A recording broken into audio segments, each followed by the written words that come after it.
Shalom jemaat yang dikasihi Tuhan. Saya mengajak kita sekalian untuk bangkit berdiri dan kita akan memasuki doa pembukaan di dalam ibadah pada pagi hari ini, mengakhiri tahun 2021, minggu yang keempat bulan Desember. Kita percaya pada pagi ini urapan Allah turun bagi kita. Mari kita masuk ke dalam doa. Di hadapan hadirat Allah kami menghampiri hadirat-Mu Tuhan. Kami menyerahkan ibadah pada pagi ini dari awal pertengahan sampai pada akhirnya di dalam nama Tuhan Yesus Kristus. Biarlah ada urapan Allah tercurah bagi semua jemaat yang mengambil bagian pada pagi hari ini lewat ibadah online ini.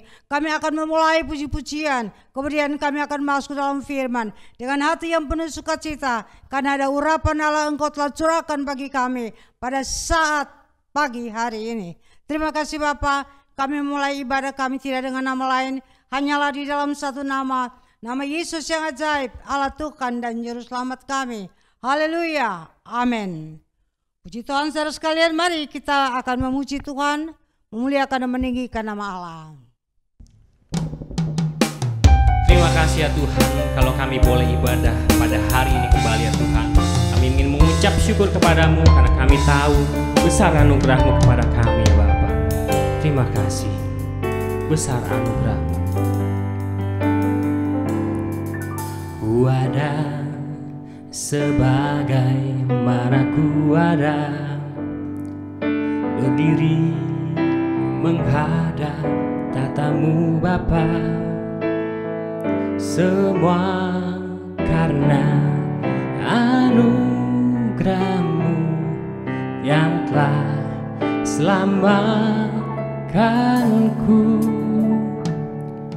Ku hidup dalam segala kelimpahan, ku layak untuk melayani Tuhan. Semua karena anugerah-Mu tercurah bagiku. Besar anugerah-Mu, berlimpah kasih-Mu, semakin hari semakin bertambah besar anugerah-Mu.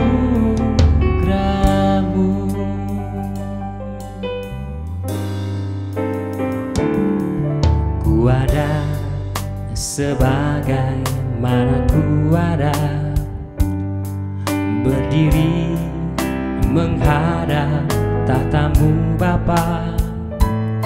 Semua karena anugerah-Mu yang telah selamatkanku. Ku hidup dalam segala kelimpahan, ku layak untuk melayani Tuhan. Semua karena anugerah-Mu tercurah bagiku.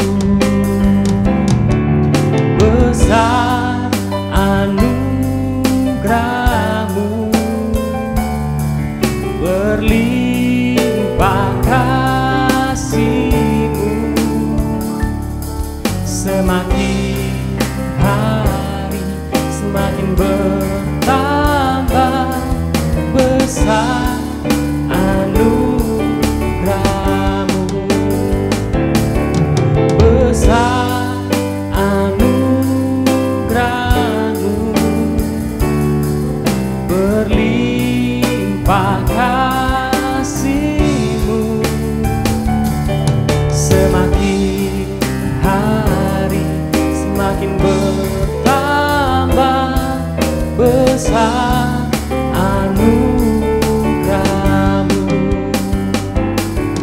Besar anugerah-Mu,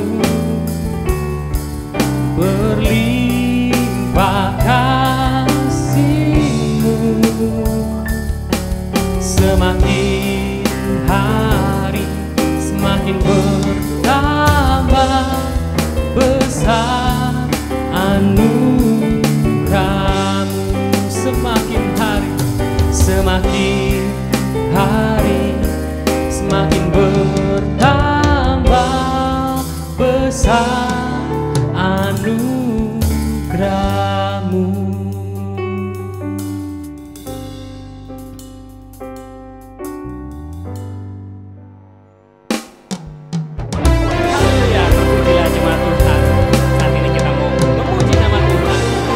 meninggikan namanya, kita mengagungkan namanya. Haleluya. Kita siap angkat Tuhan kita, angkat suara kita, memuji nama Dia lebih sungguh lagi, karena inilah harinya Tuhan, harinya untuk memuliakan namanya. Haleluya.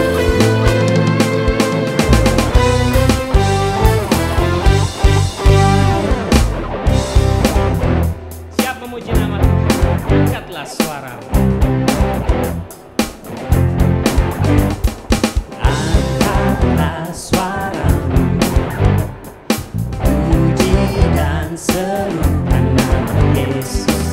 Tanggalkan bebanmu, aku lawan diri, sebab Dia sanggup.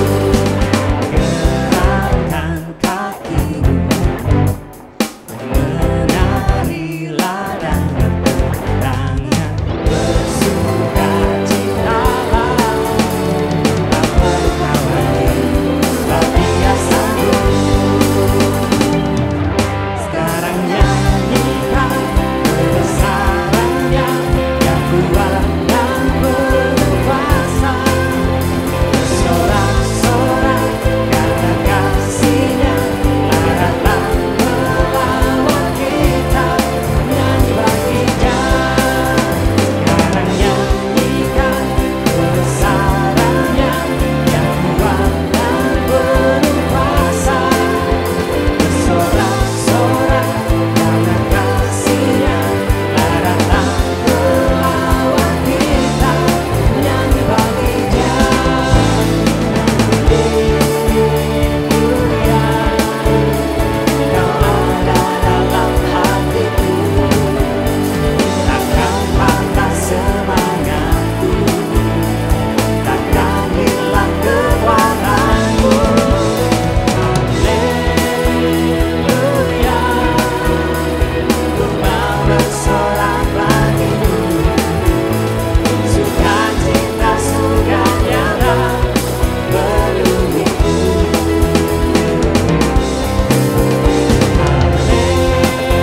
Haleluya, Kau ada dalam hatiku, takkan patah semangatku, takkan hilang kekuatanku. Haleluya, ku mau bersorak bagimu, sukacita surga nyata penuhiku. Sukacita surga nyata penuhiku. Sukacita surga nyata penuhiku. Haleluya. Tetap memuji nama Tuhan, kita mau angkat tangan kita. Haleluya.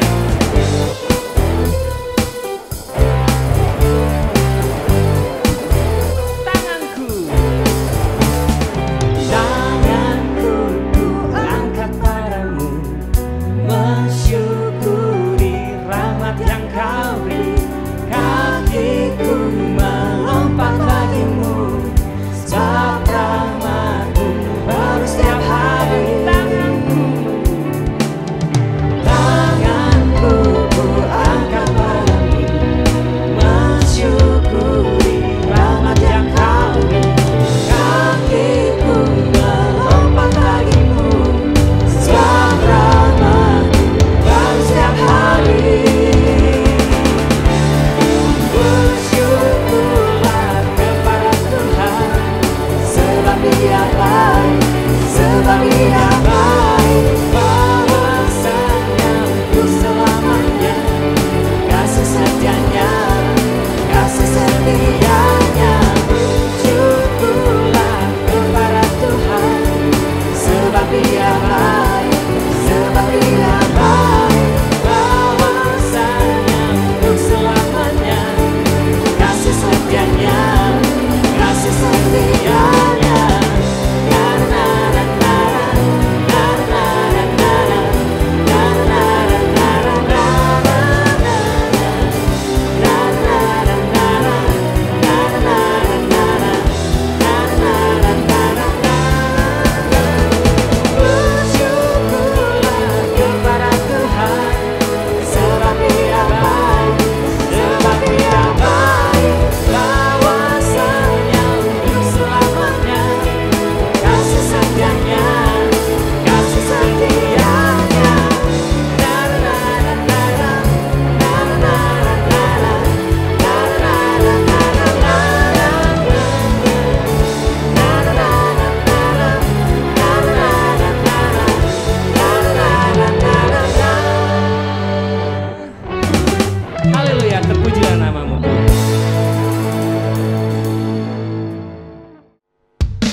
dikejar oleh kebenaran Tuhan. Karena kita tahu Tuhanlah yang menjadi sumber pengharapan kita lewat kebenaran-kebenaran firman yang akan kita dengarkan hari ini. Terima kasih ya Tuhan. Ajar kami lebih lagi ya Tuhan, untuk kami bisa lebih bijaksana lagi dalam melalui kehidupan kami. Terpujilah nama. Ajar ku mengerti segala rencanamu, ajar ku berserah hanya padamu. Pimpinlah jalanku dalam terang firman-Mu, ajar ku berharap hanya padamu.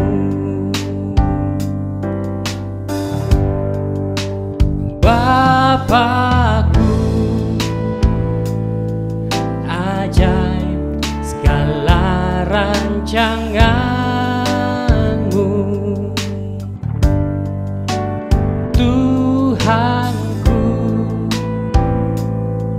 heran perbuatan-Mu. Engkau sanggup mengadakan segala yang ku perlukan, menurut kehendak-Mu terjadilah.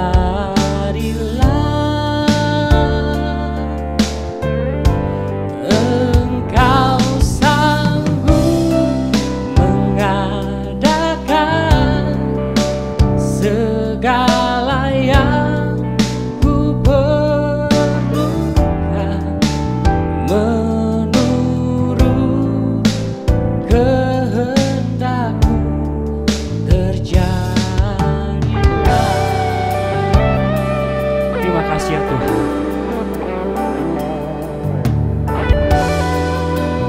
Ajarku mengerti Tuhan, ajarku mengerti segala rencana-Mu, ajarku berserah hanya padamu.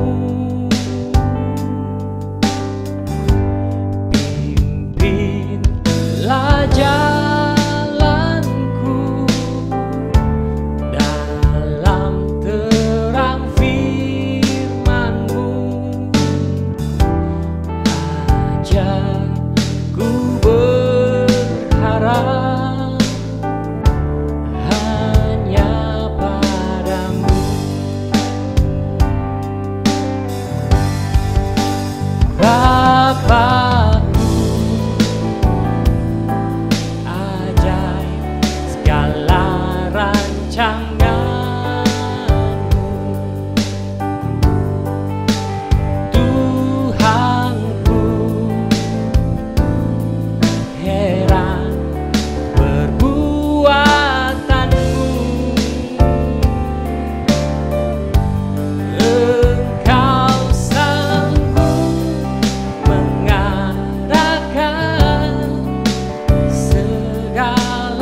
Puji Tuhan, selamat Natal buat seluruh jemaat Tuhan GB Jelambar Timur, buat Tante Popi Rizal dan seluruh pengurus pelayan Tuhan. Saya dan keluarga besar dari GB Ebenezer juga mengucapkan selamat Natal buat GBI Jelambar Timur. Kita percaya damai Natal, sukacita Natal kita alami. Puji Tuhan, mari kita berdoa untuk firman Tuhan. Bapa, kami percayakan firman-Mu adalah kebenaran, dan kebenaran yang dari Tuhan akan memberikan kami kekuatan, kemerdekaan. Kami yang lemah Tuhan kuatkan, kami yang sakit Tuhan sembuhkan, kami yang terikat Tuhan lepaskan. Kami punya masalah pergumulan, kami percaya firman Tuhan menjadi jawaban buat setiap kami. Kami siap diberkati oleh firman-Mu. Dalam nama Tuhan Yesus Kristus kami berdoa dan percaya. Yang percaya katakan bersama dengan saya, amin. Tuhan memberkati.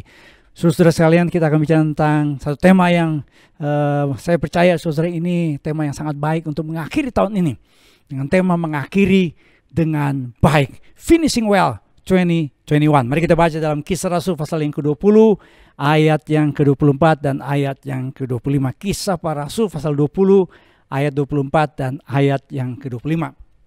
Firman Tuhan berkata, tetapi aku tidak menghiraukan nyawaku sedikit pun, asal saja aku dapat mencapai garis akhir dan menyelesaikan pelayanan yang ditugaskan oleh Tuhan Yesus padaku untuk memberi kesaksian tentang Injil kasih karunia Allah. Dan sekarang aku tahu bahwa kamu tidak akan melihat mukaku lagi, kamu sekalian yang telah kunjungi untuk memberitakan kerajaan Allah. Kita yang berbahagia adalah kita yang mendengar firman dan menyimpan dalam kehidupan kita sehari-hari. Saudara, ada seorang yang namanya Joseph Stalin. Ini adalah seorang diktator yang katanya pernah hidup dan mengerikan, saudara, bagaimana dia cara berpolitik.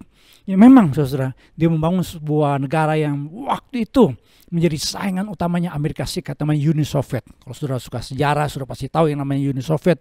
Itu salah satu negara, saudara, yang sangat powerful.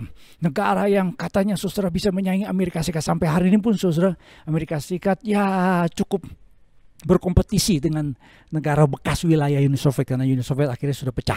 Jadi saudara, dulu ada pemimpinnya namanya Joseph Stalin. Joseph Stalin adalah pemimpin yang kejam, pemimpin yang sebenarnya juga saudara anti dengan yang namanya kekristenan. Sebuah catatan yang pernah saya baca, saudara, Joseph Stalin itu mencoba menghapus pikiran orang-orang yang ada di wilayah Uni Soviet dari pikiran Injil Kristus. Menarik sekali, saudara. Kenapa dia sampai begitu? Tidak ada yang tahu, saudara, apakah karena dia menganut paham yang disebut dengan paham Marxisme, komunisme. Tetapi, saudara, ini yang saya mau katakan, bahwa yang namanya Joseph Stalin dulu adalah orang yang pernah belajar di seminari. Dia pernah belajar Alkitab. Saudara, ini ceritanya early years of Joseph Stalin. Dia pernah masuk, saudara, yang namanya seminari. Satu tempat untuk mendidik menjadi, kalau di Uni Soviet atau Rusia ada namanya gereja ortodoks. Menjadi pelayan Tuhan. Menjadi pemimpin, menjadi rohaniawan di gereja ortodoks Rusia. Tetapi, saudara, pada akhirnya dia menjadi seorang, saudara, yang anti dengan kekristenan, yang membuat banyak orang Kristen mengalami penderitaan, yang membuat kekristenan ditekan dengan begitu luar biasa. Itu kisahnya Joseph Stalin. Padahal dia pernah, saudara, sekolah di seminari, pernah sekolah Alkitab. Saya juga punya cerita, saudara, dari orang yang namanya Charles Robert Darwin atau Charles Darwin. Saudara yang sekolah belajar biologi pasti pernah belajar yang namanya teori evolusi, yang mengatakan manusia itu sebenarnya hasil proses evolusi. Jadi manusia itu dari monyet, saudara ya. Jadi Charles Darwin punya teori yang disebut dengan teori evolusi. Tapi ada banyak orang tidak tahu, saudara, bahwa Charles Darwin adalah orang yang dulunya pernah belajar agama. Dia akan menjadi calon pendeta di gereja Anglikan. Saudara, jadi saya menemukan ada orang-orang yang pada akhirnya, saudara, mereka tidak jadi berkat, mereka tidak beritakan Injil, mereka tidak menjadi orang-orang yang di akhir hidupnya, saudara, orang-orang yang setia kepada Tuhan Yesus, orang-orang yang melayani Tuhan Yesus, orang-orang yang beritakan Injil Yesus Kristus. Tapi justru kebalikan yang terjadi, saudara, mereka memulainya, mereka pernah jadi orang Kristen, mereka pernah masuk sesuatu Alkitab, seperti ke Joseph Stalin, yang namanya Charles Darwin. Tapi pada akhirnya, saudara, di akhir hidup mereka tidak hidup, saudara, seperti yang Tuhan inginkan dalam hidup mereka. Saudara, dilaporkan bahwa hanya 1 dari 10 orang yang memulai pelayanan pada usia 21 tahun dan tetap melayani Tuhan sampai usia 65 tahun. Dari 10 orang cuma tinggal 1. Dari 10 orang cuma tinggal 1. Kenapa? Karena mereka, saudara, tidak finishing well. Karena mereka, saudara, punya masalah imoralitas. Mereka patah semangat, kehilangan gairah untuk melayani Tuhan. Mereka terjebak dengan pandangan teologi yang disebut dengan teologi liberal. Mereka cintakan uang dan hal-hal dari dunia. Ada ungkapan yang berkata begini, saudara, it's not how you start that's important, it's how you finish. Gak penting bagaimana kita startnya, yang penting finishnya. Saya senang saudara dalam pertandingan lari 100 meter sprint. Ini pertandingan yang biasanya saudara di olimpiade atau di pertandingan atletik tingkat dunia selalu saudara menjadi semacam kayak ukuran atau barometer pertandingan atletik.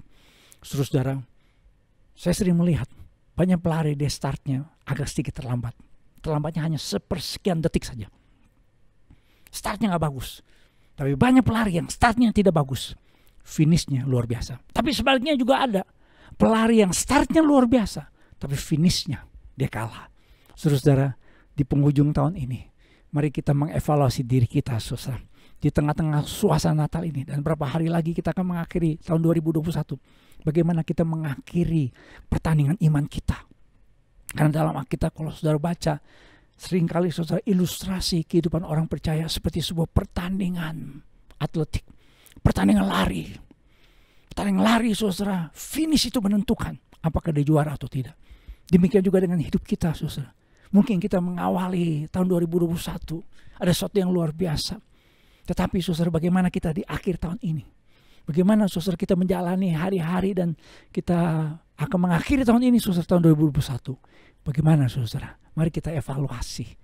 Saya akan mengambil saudara bagian dari Alkitab yang kita baca tadi. Saudara, itu bagian dari perpisahan Paulus dengan para penatua Efesus di kota yang namanya kota Miletus. Saudara bisa lihat gambarnya, ini jemaat yang ada di wilayah Makedonia yang sekarang kita kenal dengan wilayah Turki. Nah, di dalam perpisahan Paulus dengan para pemimpin gereja, dia menyatakan ada poin-poin yang sangat penting. Bagaimana dia akan mengakhiri saudara pelayanannya di wilayah Makedonia. Bagaimana dia mengakhiri pertandingan imannya di antara jemaat Tuhan di wilayah Makedonia, wilayah Eropa dengan baik. Bagaimana saudara orang-orang percaya mengakhiri tahun ini dengan finish well. Mari kita menemukan 3 hal yang penting saudara. Bagaimana kita mengakhiri pertandingan iman kita di tahun ini saudara dengan baik. Yang pertama saudara, kita harus tetap hidup dalam panggilan Tuhan. Rasul Paulus menyatakan kepada pemimpin jemaat dengan mengatakan, tetapi aku tidak menghiraukan nyawaku sedikit pun, asal saja aku dapat mencapai garis akhir dan menyelesaikan pelayanan yang ditugaskan oleh Tuhan Yesus padaku untuk memberi kesaksian tentang Injil kasih karunia Allah. Saudara, mari kita lihat peta Alkitab. Kalau sudah lihat peta Alkitab, maka tidak ada orang yang dipakai Tuhan seperti Rasul Paulus setelah Tuhan Yesus. Rasul Paulus adalah orang yang paling berpengaruh dalam pelayanan gereja, pelayanan kekristenan. Dari antara semua murid-murid Tuhan Yesus, dari semua para rasul Tuhan Yesus, Rasul Paulus lah yang Tuhan pakai dengan luar biasa.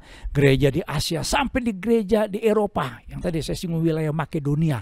Saudara, Tuhan pakai namanya Rasul Paulus. Tuhan pakai dengan luar biasa. Kenapa saudara? Karena dia memiliki satu panggilan hidup yang jelas.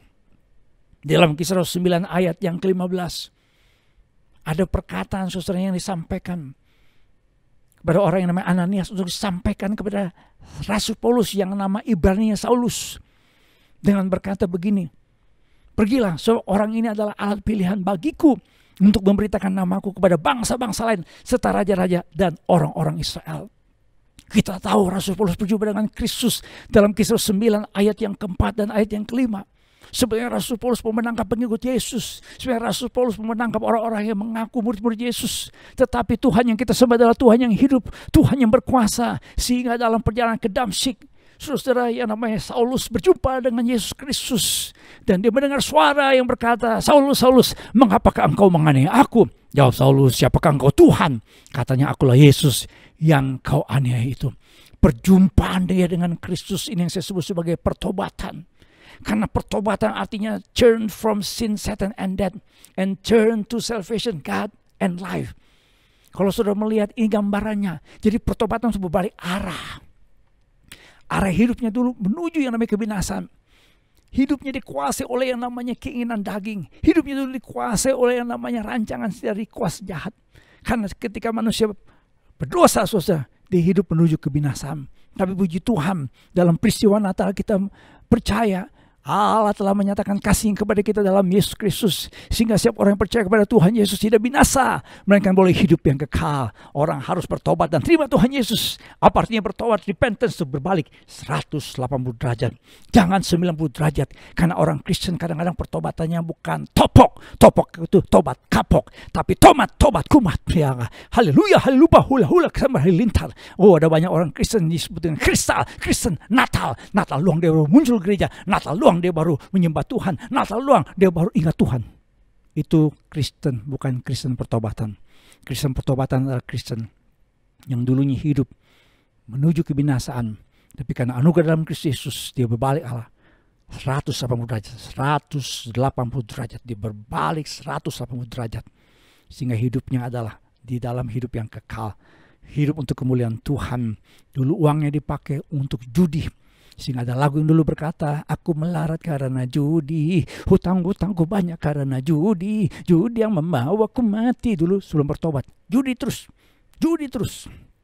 Saya pernah ketemu ada seorang ibu, encim tua, minta didoain, utangnya banyak. Saya tanya, Cim, kok anak agak bantu? Iya, anak saya udah gak mau bantu lagi saya, Pak Pendeta. Saya tanya, kenapa Cim? Ya, dia diem aja. Cim, kenapa bisa sampai punya utang banyak? Ternyata ini Encim suka main judi, main ceki, saudara. Waduh, ya mohon maaf ya, ini Encim kan mungkin umurnya udah gak panjang lagi di dunia. Mestinya disungguh-sungguh hidup dalam Tuhan, menyerahkan hidupnya buat Kristus. Jangan lagi hidup diperbudak oleh yang namanya dosa. Saudara, ketika seseorang susah bertobat, dia tidak lagi hidup untuk kesia-siaan. Uangnya dipakai untuk kemuliaan Tuhan. Uangnya dipakai supaya nama Tuhan dipermuliakan. Waktunya dipakai untuk apa? Hal-hal yang sifatnya memuliakan nama Tuhan, yang bertujuan supaya banyak orang diberkati, yang hidupnya didedikasikan untuk kemuliaan Tuhan. Saudara, jadi kalau kita mengatur kehidupan kita dalam bentuk kesaksian, nah ada yang namanya BC ya dan AD. BC itu before Christ. Apa yang terjadi dengan hidup kita sebelum kita terima Kristus? Ada namanya conversion, sudah lihat di tengah itu. How I committed my life to Jesus. Dan AD after Christ, the difference Jesus has made. Kalau orang sudah bertobat, pasti hidupnya berbeda. Saudara, ini jadi masalah. Kenapa ada banyak orang Kristen, saudara, hidupnya tidak sesuai dengan rancangan Tuhan? Kenapa, saudara? Karena dia jadi Kristen. Nah, saya suka membedakan antara Kristen biologis dengan Kristen pertobatan. Kalau Kristen biologis itu karena keturunan, orang tuanya Kristen, ya, engkongnya Kristen, jadi Kristen dia. Papanya Kristen, mamanya Kristen, opa-opanya Kristen, dia jadi Kristen. Tapi dia tidak mengalami yang namanya pertobatan iman, tidak mengalami perjumpaan seperti Saulus. Saulus selalu menceritakan bagaimana dia menjadi orang percaya. Karena kenapa? Karena dia mengalami satu pengalaman iman. Jadi Kristen karena pengalaman. Sudah lihat ini peta change in Christian percentage of population. Yang warnanya peach itu daerah-daerah yang pertumbuhan imannya orang-orang Kristen menurun 10-40%. Lihat lagi di Eropa juga hal yang sama. Change in Christian percentage of population in Europe. Kenapa, saudara? Karena ada banyak orang Kristen sana tidak hidup di dalam panggilan Tuhan, tidak hidup dalam rancangan Tuhan. Kenapa? Karena untuk mengalami hidup sesuai dengan panggilan Tuhan, hidup dengan rancangan Tuhan, seseorang harus punya pengalaman pertobatan. Dia tahu kemana arah hidupnya kalau sudah bertobat. Kalau orang belum bertobat, dia bingung mau kemana arah hidupnya. Profesor Hugh Moorhead pernah survei orang-orang yang disebut dengan cendekiawan, orang-orang pintar, orang-orang yang memiliki kedudukan terhormat dalam masyarakat. Sebenarnya Profesor Hugh Moorhead mau bikin survei tentang apa makna kehidupan. Orang-orang ini tanya, what's meaning of life? What's meaning of your life? Pertanyaan sederhana ini membuat 250 orang ini tidak bisa jawab dengan baik. Mereka juga bingung. Karena kalau orang tidak punya pengalaman iman, tidak punya pengalaman perjumpaan dengan Kristus, dia nggak tahu hidupnya kemana aja. Mungkin dia punya cita-cita, mungkin juga dia punya impian. Saya pengen sukses, saya pengen punya karir, saya pengen punya rumah tangga. Tetapi nggak jelas, saudara. Kalaupun dia punya karir, buat apa dia punya karir? Kalaupun dia punya rumah tangga, nanti mau diapain rumah tangga? Makanya kita menemukan ada banyak rumah tangga berantakan. Nah, kita menemukan ada banyak orang yang di akhir hidupnya, saudara, menyedihkan. Walaupun dia sukses secara materi, sukses dalam kedudukan, sukses dalam masyarakat, terkenal selebritis, tapi akhir hidupnya saudara menyedihkan. Saudara, kalau orang tidak tahu arah hidupnya, tidak tahu panggilan hidupnya, apa yang membuat saudara hidupnya dikuasai oleh apa? Apa yang menyetir hidupnya? What drives your life? Maka ditemukan kalau orang belum mengalami perjumpaan dengan Kristus, jadi tahu panggilan Tuhan dalam hidupnya. Hidupnya dikuasai perasaan bersalah. Hidupnya dikuasai perasaan marah, simpan kepahitan, amarah, kebencian. Perasaan takut, khawatir, cemas, depresi menguasai hidupnya. Materialisme, pikirannya siang dan malam hanya uang, cian, fulus, hepeng, help money. Dan hidupnya pengen diakui orang. Sehingga dia kadang-kadang pakai cincin yang gede, segede jengkol. Panggil orang hamir, orang berkata, silomen. Supaya orang berkata, luar biasa itu bahasa Jepangnya. Saudara, kalau orang tidak hidup dalam panggilan Tuhan, maka di akhir hidupnya mengerikan, di akhir hidupnya menyedihkan. Napoleon Bonaparte sebelum dia meninggal, dia berkata, saya mati sebelum waktunya, terlalu muda, dan tubuh saya akan dipulangkan ke bumi untuk menjadi makanan cacing.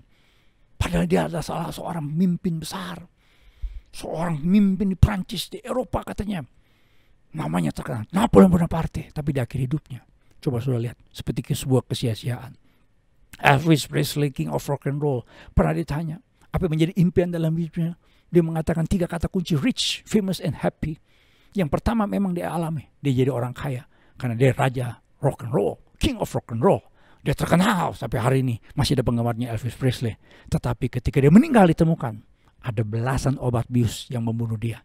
He was not happy. Saudara, orang Yahudi terkaya yang pernah hidup di Amerika Serikat namanya Jay Gould. Sebelum dia meninggal, ini kalimatnya, saya kira saya ini setan yang paling malang di dunia. Dengan kata lain saudara, walaupun dia kaya, punya kekayaan yang luar biasa, materi yang berlimpah, tetapi saudara, dia tidak tahu kemana arah hidupnya. Kalau orang tidak hidup dalam rancangan Tuhan, dalam panggilan Tuhan, maka dia tidak akan pernah finish well. Dia tidak akan pernah mengakhiri hidupnya dengan baik, berkenan, memuliakan nama Tuhan. Saudara pernah baca mungkin kisah hidup Nick Vujicic yang terlahir dengan tanpa tangan, tanpa kaki. Saudara bisa lihat gambarnya ini. Pernah saudara berpikir untuk mati saja, untuk bunuh diri. Di usia 6-10 tahun pikirannya cuma satu. Bunuh diri, bunuh diri, bunuh diri, bunuh diri. Buat apa saya hidup tanpa tangan, tanpa kaki? Buat apa saya hidup dengan keadaan yang seperti begini? Tapi di usia 15 tahun, dia mengalami satu pengalaman iman dalam Kristus. Dia menyadari ada rancangan Tuhan. Dia baca sebuah ayat firman Tuhan dalam Yohanes 9 ayat yang ketiga. Dari ayat ini saudara mengubah cara pandang hidupnya. Dia tahu kalau dia ada dalam dunia, tidak secara kebetulan. Dia berkata begini, I know for certain that God does not make mistakes. Semula dia merasa Tuhan kayaknya menciptakan dia salah karena tanpa tangan, tanpa kaki. Tapi setelah dia mengetahui kebenaran firman Tuhan, mengalami pengalaman dalam Yesus Kristus, dia berkata begini, but He does make miracles. Dia membuat mujizat-mujizat. I'm one, you are two. Saya salah satunya, lahir ke dalam dunia, sebuah mujizat. Dan memang saudara, hidupnya Nick Vujicic memuliakan Tuhan.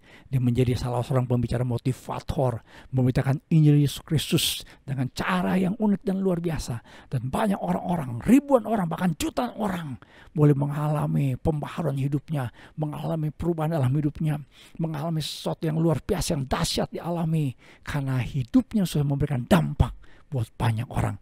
Saudara, ada yang pernah berkata begini, you were born by His purpose and for His purpose. Pendeta Rick Warren mengatakan dalam bukunya, kita dilahirkan by His purpose karena rencana Tuhan.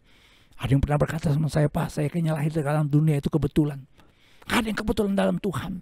Karena kita percaya Tuhan turut bekerja dalam segala sesuatu untuk mendatangkan kebaikan bagi orang yang mengasihi Dia. Apapun yang terjadi sepanjang tahun ini, saudara, tidak ada yang kebetulan. Tidak ada yang terjadi, saudara. Nothing happens by accident. Nothing. Karena Allah kita berdoa, Dia mengontrol kehidupan kita, saudara. Sejak dalam kandungan, Tuhan punya rancangan buat kita. Dan kalau kita hidup, saudara, kita harus hidup sesuai dengan rancangan Tuhan. Saya boleh menemukan, saudara, berdasarkan Alkitab, maka ada 5 panggilan Tuhan 5 rancangan Tuhan buat setiap kita. 5 kehendak Tuhan yang Tuhan mau supaya kita alami dalam hidup kita. Yang pertama adalah kita percaya pada Yesus Kristus sebagai Tuhan dan Juru Selamat dalam kehidupan kita.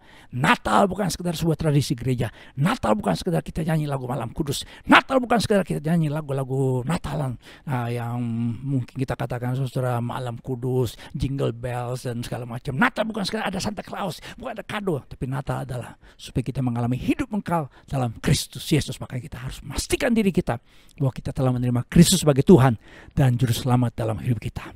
Yang pertama, Tuhan punya panggilan buat kita adalah panggilan percaya, bertobat, terima Tuhan Yesus. Yang kedua, panggilan untuk menyembah Kristus. Yaitu apa? Kita memberikan hidup kita kepada Tuhan sebagai persembahan yang hidup kudus, berkenan kepada Tuhan, dan itu menjadi ibadah kita yang sejati. Yang ketiga, kita harus bersekutu dalam Kristus, menyatakan kasih Kristus kepada sesama kita, merefleksikan kasih Kristus pada orang lain, mentransfer kasih Kristus pada banyak orang. Itu yang ketiga. Yang keempat, kita bertumbuh dalam Kristus menjadi seperti Kristus. Karakter kita berubah, harus menghasilkannya buah roh. Harus kita bertumbuh dalam Kristus sesuai dengan visi gereja ini, susah. GBJ Lambar Timur punya visi yang luar biasa supaya kita susah memiliki karakter Kristus. Kita harus bertumbuh dan kita melayani seperti Kristus. Ini 5 panggilan yang Tuhan mau dalam hidup kita. Pertanyaan saya kepada saudara di penghujung tahun ini, saudara sudah posisinya di mana? Apakah saudara sudah di dalam posisi melayani Kristus? Apakah saudara sudah bertumbuh dalam Kristus? Apakah saudara sudah menjadi penyembah Kristus? Sungguh-sungguh percaya pada Kristus? Ini pertanyaan buat saudara dan saya. Kalau saudara mau mengakhiri tahun ini saudara dengan gilang gemilang dalam Kristus Yesus, saudara harus hidup dalam panggilan Tuhan. Maka saudara akan mengakhiri tahun ini, bahkan mengakhiri seluruh perjalanan hidup saudara dalam kemuliaan Tuhan yang ajaib. Yang percaya katakan amin, haleluya, puji Tuhan. Yang kedua saudara, bagaimana kita mengakhiri dengan baik perjalanan iman kita, pertandingan iman kita, khususnya di penghujung tahun ini. Yang kedua, tetap hidup dalam Roh Kudus. Rasul Paulus bersaksi kepada para pemimpin gereja. Tapi sekarang sebagai tawanan roh aku pergi ke Yerusalem dan aku tidak tahu apa yang akan terjadi atas diriku di situ. Selain daripada yang dinyatakan Roh Kudus dari kota-kota kepadaku bahwa penjara dan sengsara menunggu aku. Ungkapan tawanan roh dari sebuah kata Yunani yang artinya membelenggu, mengikat, memenjarakan. Kalau orang dibelenggu, itu berarti saudara hidupnya terikat. Dia hanya bisa mengikuti orang yang membelenggu dia. Kalau seorang tahanan dibelenggu oleh sipir penjara, oleh petugas, maka dia harus ikut saudara. Kalau petugasnya ke kiri, dia ke kiri. Petugasnya ke kanan, dia ke kanan. Petugasnya maju, jalan-jalan. Itu orang yang dibelenggu. Orang yang diborgol istilahnya. Kita sebagai orang percaya, kita dibelenggu dengan istilah tawanan roh. Rasul Paulus berkata, orang yang disebut dengan hidup sebagai tawanan roh, hidup menurut apa yang dinyatakan Roh Kudus dari kota ke kota. Kalau saudara berkata, Pak, ini jangan-jangan ini buat Rasul Paulus. Ini hanya buat rasul-rasul Tuhan Yesus. Ini hanya buat orang-orang yang disebut sebagai para nabi Tuhan. Ini hanya orang-orang yang khusus pada zaman itu. Ini hanya orang-orang yang pada zaman sekarang disebut dengan pendeta-pendeta, hamba-hamba Tuhan, gembala-gembala jemaat. Saya hanya jemaat biasa, Pak, yang berkata roh penurut tapi daging lemah. Saya manusia kedagingan, Pak. Saya manusia tetelan yang sekilo 131.500. Kalau sudah baca dalam Alkitab, maka karya Roh Kudus dalam perjanjian baru, setelah Tuhan Yesus naik ke surga, setelah peristiwa pencurahan Roh Kudus, maka karya Roh Kudus itu ajaib buat semua orang percaya. Saya ulangi, semua orang percaya, all believers. Kenapa? Karena Roh Kudus yang menginsafkan kita akan dosa, kebenaran dan penghakiman. Yohanes 16 ayat yang ke-8. Kita bisa bertobat, saudara, kita menjadi orang percaya karena Roh Kudus yang menginsafkan kita akan dosa, kebenaran dan penghakiman. Setelah itu kita buka hati kita. Kita terima Tuhan Yesus sebagai Tuhan dan Juru Selamat dalam hidup kita. Akibatnya apa? Roh Kudus mendiami kita. Yohanes 14 ayat 16. Ini ungkapan yang menarik, mendiami. Ungkapan ini saudara tidak ditemukan dalam perjanjian lama kepada semua orang Israel. Hanya kepada orang-orang tertentu. Seperti imam, raja dan nabi atau orang-orang yang Tuhan pakai secara khusus dalam perjanjian lama. Tetapi oleh karena anugerah dalam Kristus Yesus, Tuhan Yesus menjadikan penolong, penghibur, parakletos yang berdiam dalam diri kita. Tapi saudara, Tuhan mau supaya apa? Roh Kudus memenuhi hidup kita. Kata kepenuhan Roh Kudus, saudara, itu dari kata Yunani yang artinya mempengaruhi. Jadi kalau orang dipenuhi Roh Kudus, saudara, itu artinya hidupnya saudara dikontrol, dipimpin, menjadi tawanan roh. Jadi kalau saudara bertanya kepada saya, bagaimana saya menjadi tawanan roh? Biarlah Roh Kudus yang mengontrol hidup kita. Banyak orang Kristen cuma nyanyi lagu hari Minggu di gereja. Lagunya apa saudara? Peganglah tanganku Roh Kudus. Itu hari Minggu. Senin sampai Sabtu, Roh Kudus. Jadi artinya apa saudara? Dia tidak dipenuhi Roh Kudus terus menerus. Kalau saudara mau mengakhiri perjalanan hidup rohani saudara di tahun ini, mengakhiri hidup saudara dengan baik, finish well di tahun ini, bahkan sampai akhir hidup saudara, saudara harus selalu dipenuhi oleh Roh Kudus, menjadi tawanan roh. Survei di Amerika Serikat, banyak gembala-gembala, pendeta-pendeta tinggalkan pelayanan saudara karena banyak sebab. Tapi saya sudah singgung saudara tadi bahwa ternyata ada banyak yang tinggalkan pelayanan karena masalah imoralitas, patah semangat. Tengah-tengah pandemik ini saudara, ada rekan-rekan hamba-hamba Tuhan cerita sama saya, kehilangan semangat, patah semangat. Tanya sama saya gimana caranya supaya saya tetap semangat, Pak. Tanya begitu. Saya berkata hanya Roh Kudus yang buat kita, roh kita menyala-nyala oleh Tuhan. Saya tidak tahu dengan kondisi saudara saat ini. Saya tidak tahu bisnis saudara sepanjang tahun ini. Saya tidak tahu karir saudara sepanjang tahun ini.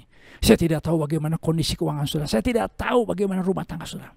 Tapi satu perkara yang saya yakini berdasarkan firman Tuhan, kalau Roh Kudus memenuhi hidup kita, menguasai rumah tangga kita, perjalanan hidup kita, pelayanan kita, maka roh yang menyala-nyala itu ada dalam kehidupan kita. Kita menjadi orang-orang percaya yang menang dan lebih dari pemenang. Saya teringat kisah ada seorang yang namanya saudara Chuck Templeton atau Charles Templeton. Ini kisah menarik saudara. Dia menulis buku yang berjudul Farewell to God. Kalau saudara sedikit tahu ceritanya, saudara pasti akan terheran-heran. Kenapa? Karena dia salah satu pendiri dari Youth for Christ. Sebuah pelayanan buat orang-orang muda yang luar biasa.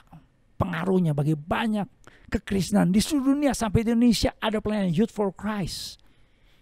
Dia bahkan partnernya Billy Graham dulu di awal-awal pertobatan dan pelayanan. Tapi kenapa saudara? Akhirnya dia menjadi orang agnostis.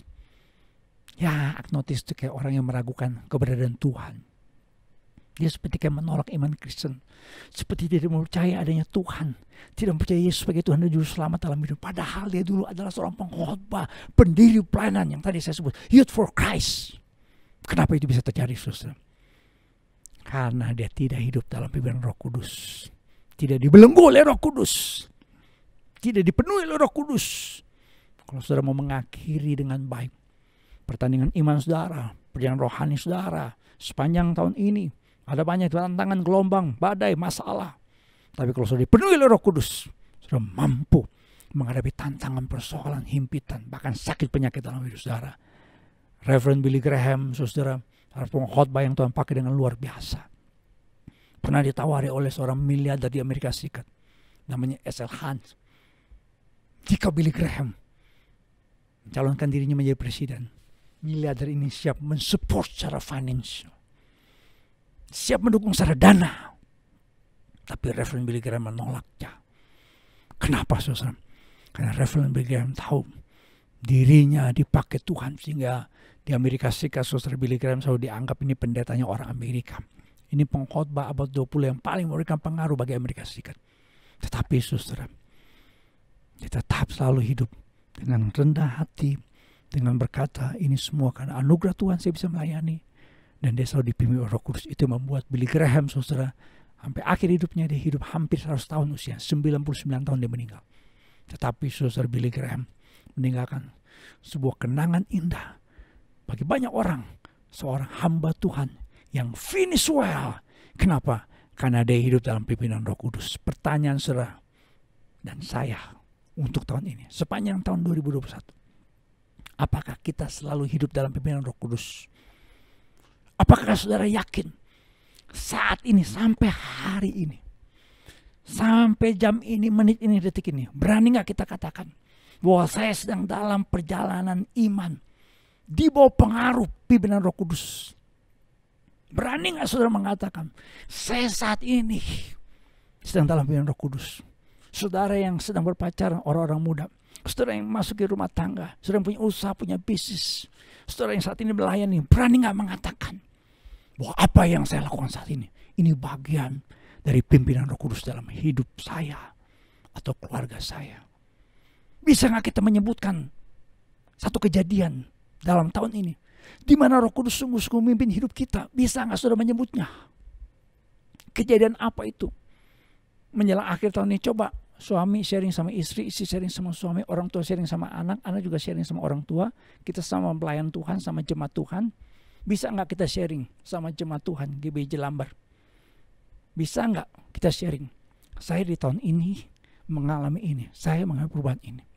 Saya banyak susah mendengar kesaksian. Di tengah-tengah pandemik, di dalam pergumulan, orang ini sungguh-sungguh berdoa. Wah, ada banyak kesaksian, saudara. Mohon maaf nih karena keterbatasan waktu saya tidak bisa memberikan ini. Saya dengar langsung cerita ada seorang ketika dia mulai usaha, saudara, ternyata usaha itu bukan dari Tuhan.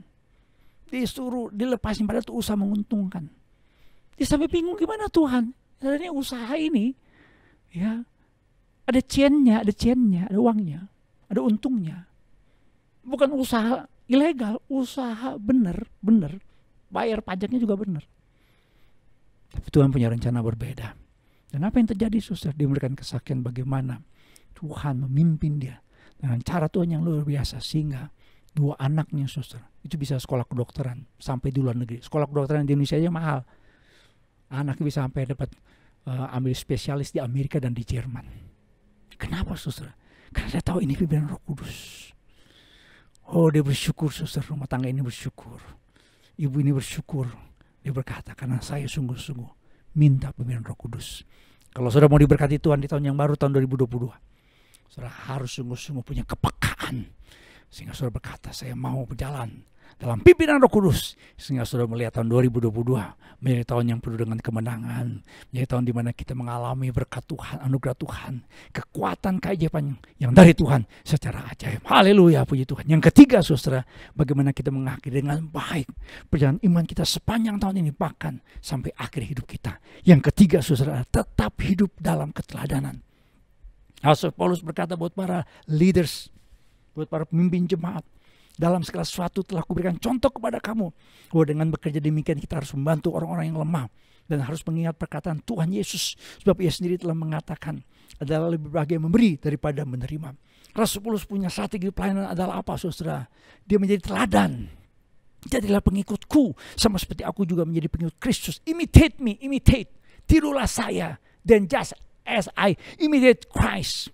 Tirulah saya sama seperti saya meniru Kristus. Dia mengatakan bahwa jemaat Filipi, apa yang telah kamu pelajari dan apa yang telah kamu terima dan apa yang telah kamu dengar dan apa yang telah kamu lihat padaku, lakukanlah itu.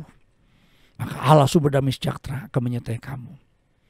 Jadi artinya apa, saudara? Kalau kita mau mengakhiri pertandingan iman kita dengan baik, perjalanan hidup kita, pertanyaan saya, saudara, apakah hidup kita sudah jadi teladan dan tetap jadi teladan? Apakah hidup kita telah menjadi terang dan garam bagi banyak orang?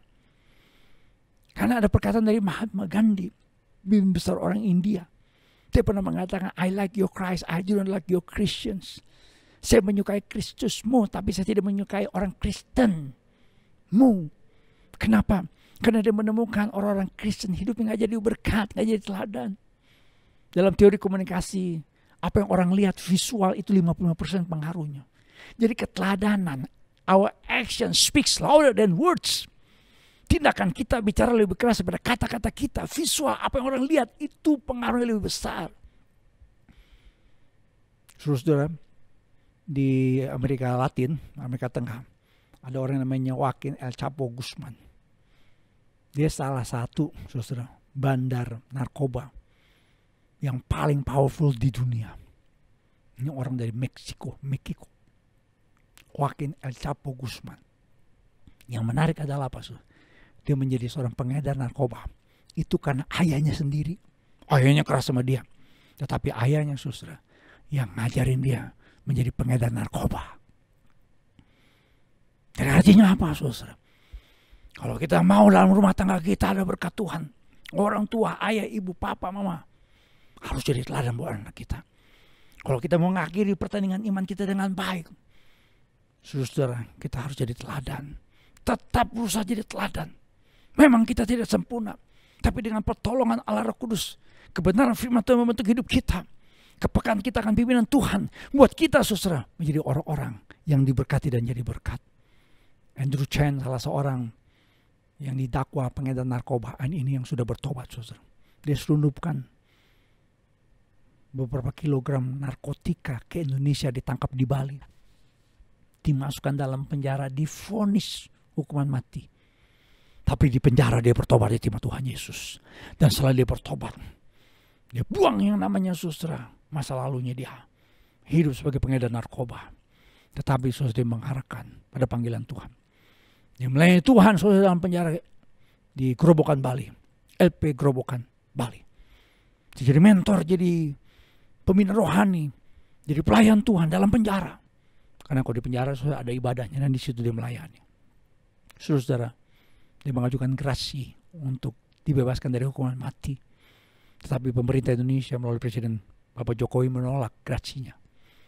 Tetapi salah seorang napi LP Gerobokan yang dibina imannya oleh Andrew Chen bersaksi, dia tetap bersuka cita mengajari, membimbing kami semua untuk hidup lebih baik.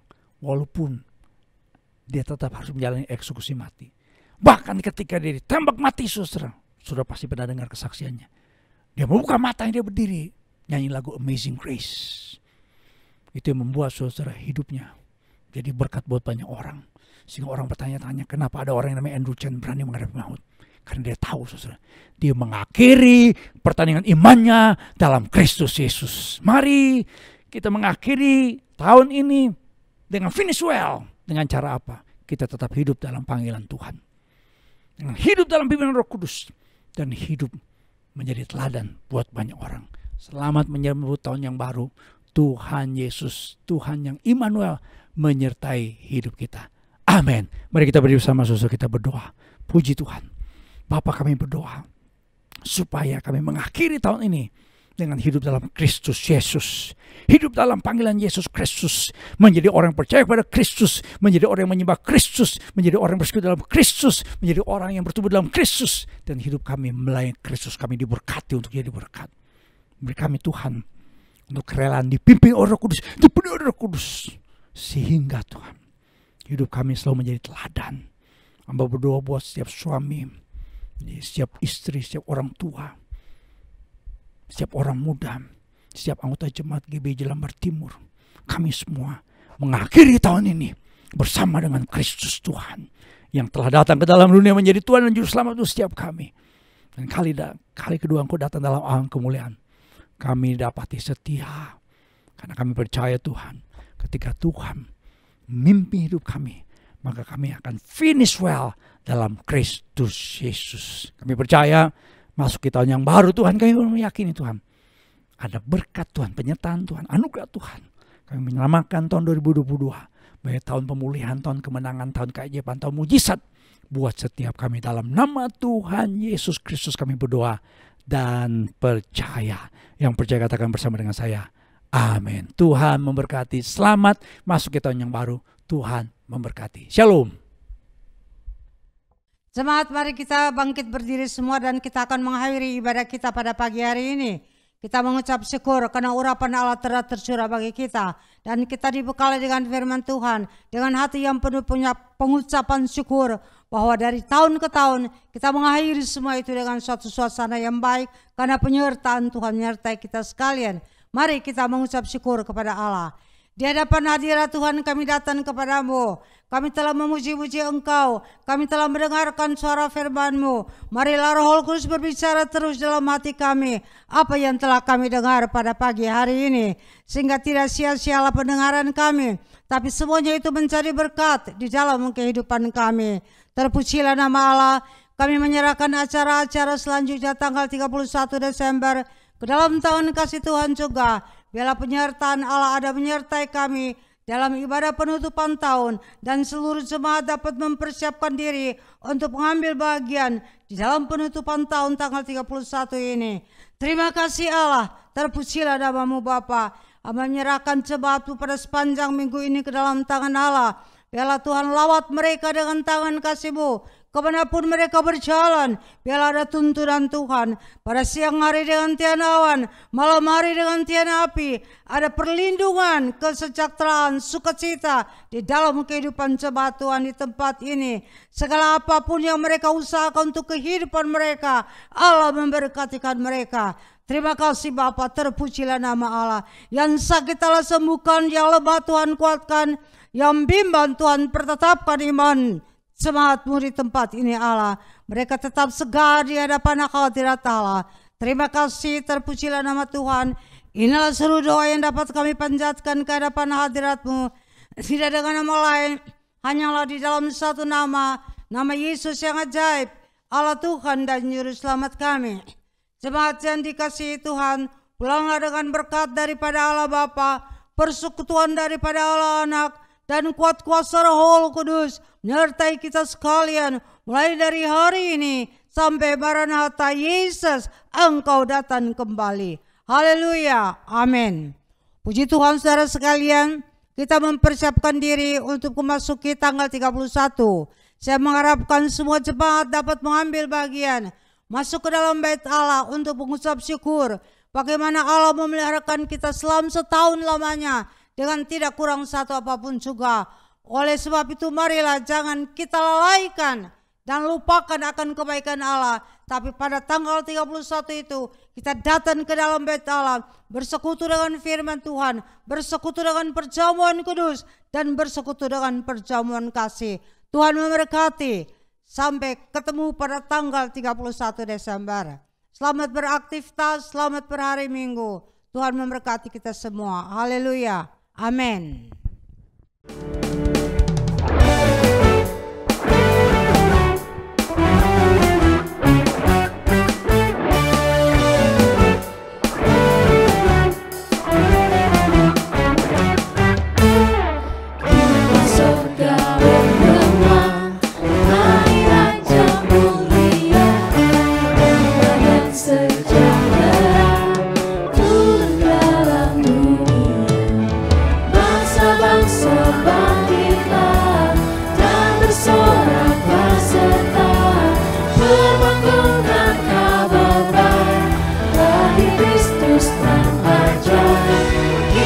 Surga